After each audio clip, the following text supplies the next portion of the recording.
Well, we only had one. One came back normal, and the rest were completely abnormal, which was shocking. Normally you get some degree of normalcy for your embryos. You know, they even rate them, like, this is grade A, B, C. They were completely abnormal, the other 4. So I was just so disappointed and upset, and like, how does that even happen? So I talked to the doctor, and actually it turns out we have some kind of genetic issue where when our genes come together, they get completely mixed up and it creates an abnormal embryo that's basically not compatible with life, which is why we never had much luck. So that was kind of shocking, disappointing news because, you know, this is why we've had so much trouble. And what if we had to do this again? I mean, there's odds where we may not get anything. And insurance only pays for this to a certain point, and we would have to pay out of pocket, and you're talking tens of thousands of dollars. We'd have to take out loans. It would be insane. So we had one shot.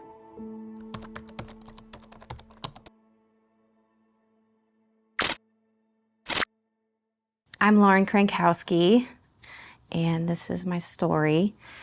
I guess I'll start, I'm trying to remember my notes, but I'll start after college. I feel like after college, I kind of was a little bit lost from my faith.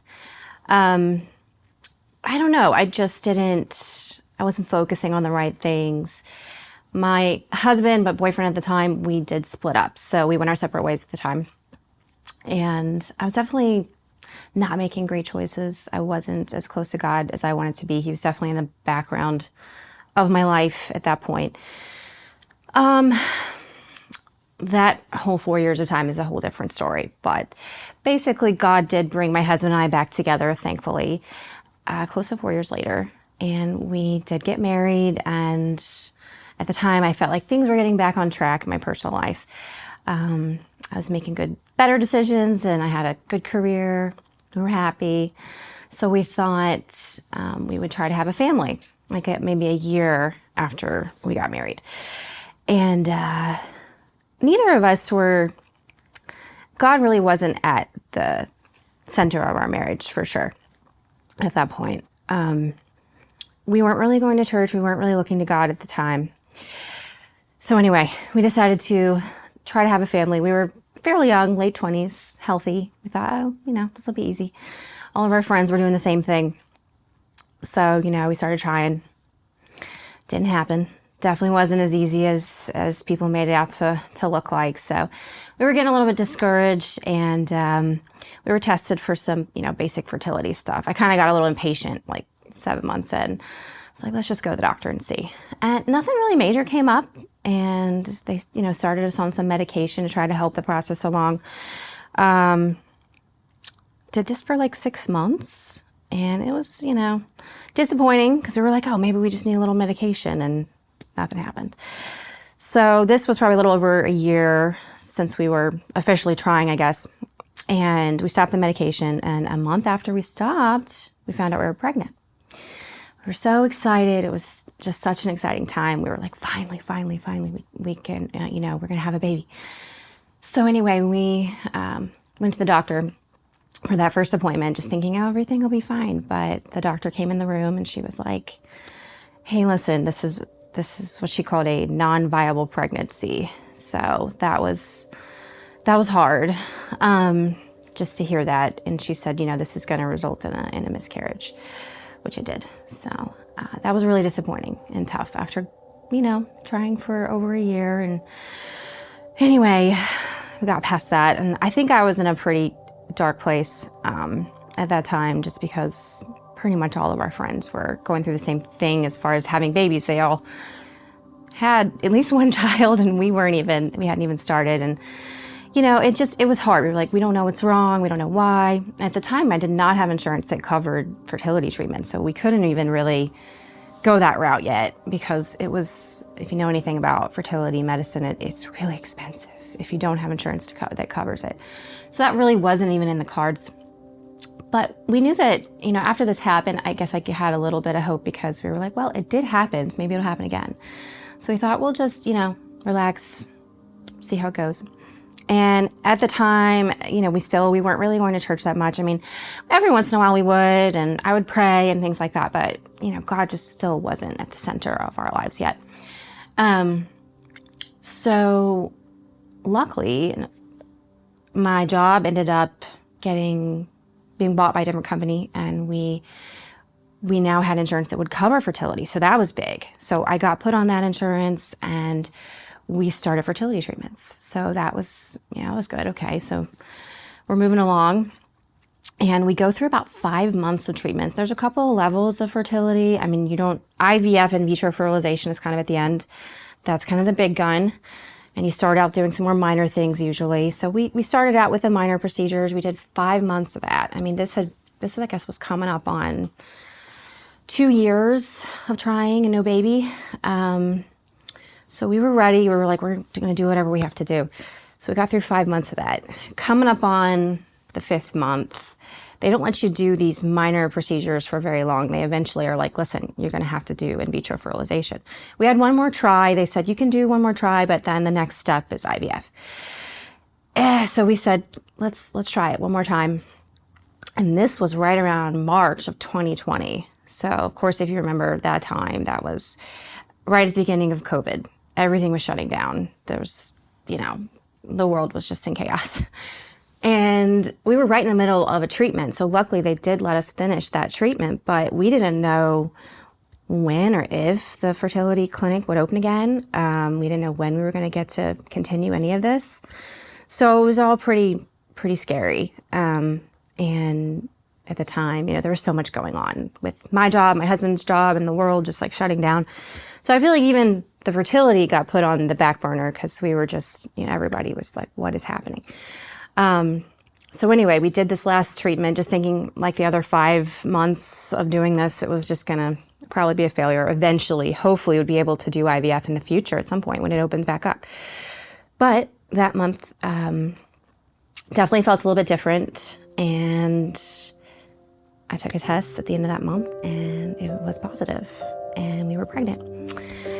And thank God everything was normal, and we had our healthy baby boy December of 2020, and we were just so in love, and it was amazing. I don't think at the time I even gave all the credit to God, that we had one last try with this method.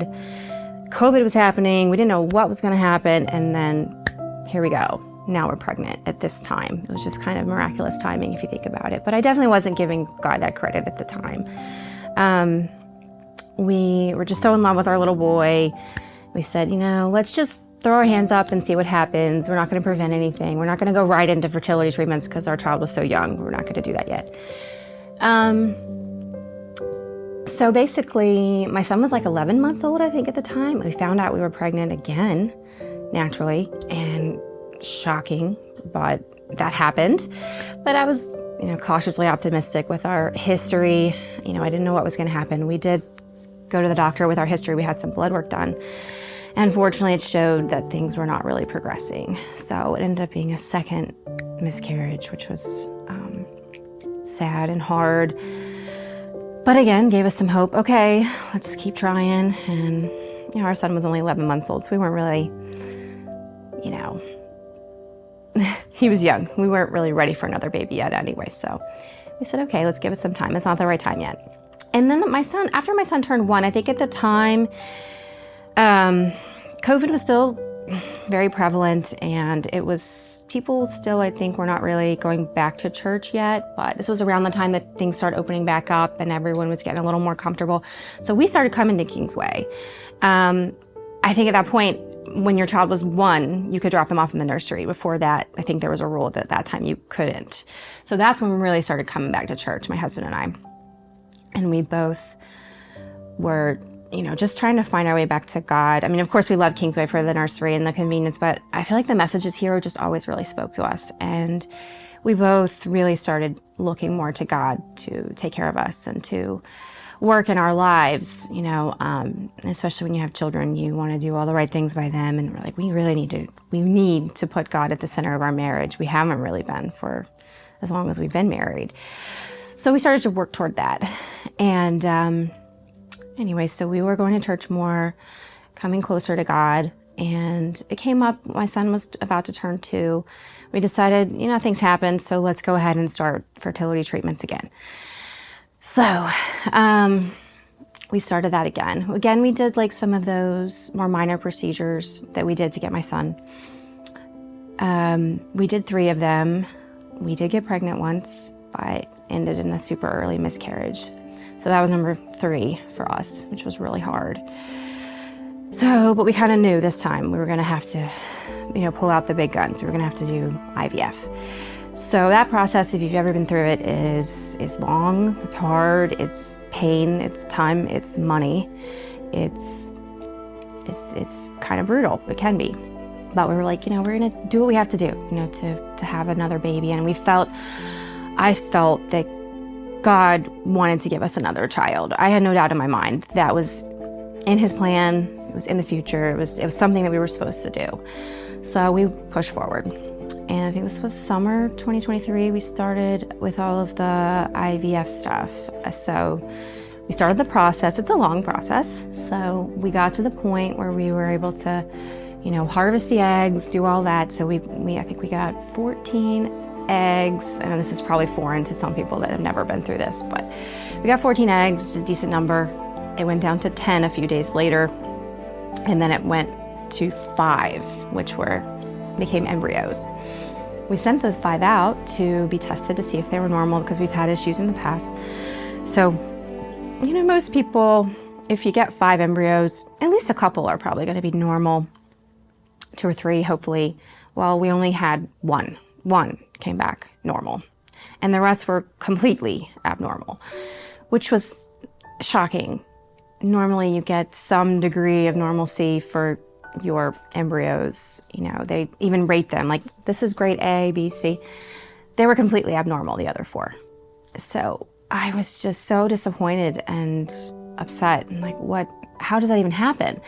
So I talked to the doctor, and actually it turns out we have some kind of genetic issue where when our genes come together, they get completely mixed up and it creates an abnormal embryo that's basically not compatible with life, which is why we never had much luck. So that was kind of shocking, disappointing news, because, this is why we've had so much trouble. And what if we had to do this again? I mean, there's odds where we may not get anything.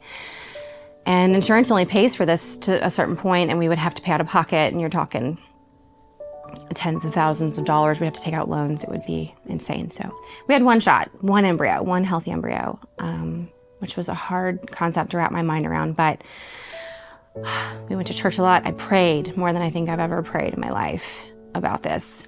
And I feel like a sense of calm just came over me. I was, I just felt that God was going to give us this baby, that it was going to work, and things were going to work out. And I think I was calmer than even when we were trying to have my son, even though we had 1 shot. There's literally 1 chance. It came time to implant the embryo. And I remember just knowing it was going to work. And I just didn't have any doubt, really. I was nervous, but I had faith, and I prayed. I did write a couple of prayer requests at church for us to, for everyone to pray for the procedure to work and for us to get pregnant. And so it came to the implantation day. I went to the doctor. They did the procedure. And I remember the doctor even telling me, he's like, listen, you probably need to have some more tests done, because odds are you're going to need to do this a few times. And I was like, no, I don't think so. I'm not coming back here. And he just looked at me like I was crazy. But I was like, yeah, this is going to work. It's going to be fine. And we did the procedure, came home, and sure enough, I felt a little different the next weekend. And the following weekend was when we were supposed to take our pregnancy test. And I remember I got an email from Pastor Brooke, like the night before we were supposed to take our test. And which was weird, because I don't even think I really explained everything we were doing to her, ever. I think I wrote a prayer request about it with my name on it that said, we were doing this soon. There were no timelines or anything. So I'm not sure how she knew, but she knew that that was going to be a special day for us. And it just restored, I just, I don't know how to word this, but I just was sure that the next day we were going to find out good news. And sure enough, took a test the next morning, positive, we were pregnant. So it was just an amazing feeling. And, even with our history, I feel like I should have been nervous about that first appointment, but everything was great. Baby was healthy, and we had our baby daughter in June 2024. So, I think I wrote in my testimony that I wrote, I see God every day on my kids' faces. And it's just, if you think about even our chances of having my son with our genetic issue that we have, it's just a miracle that he's even here, because we did not do IVF with him. We probably should have had to, but we didn't. And he was healthy and he's here. And we had one shot with my daughter, and God made it happen, and he showed up for us. And it was a 6-year-long journey to get both of our kids. It was a long time to wait for something like that, but it was worth it. And I feel like I am on the right path, and my family and I are trying to grow closer to God. And it's just amazing when God does something like that in your life, just how much it strengthens your faith. And it's just amazing what he did. And I hope that my story can give hope to other people going through this. I know it's so common now for people to have fertility issues, and I hope that this helps people have faith and just know that God's going to come through in the end.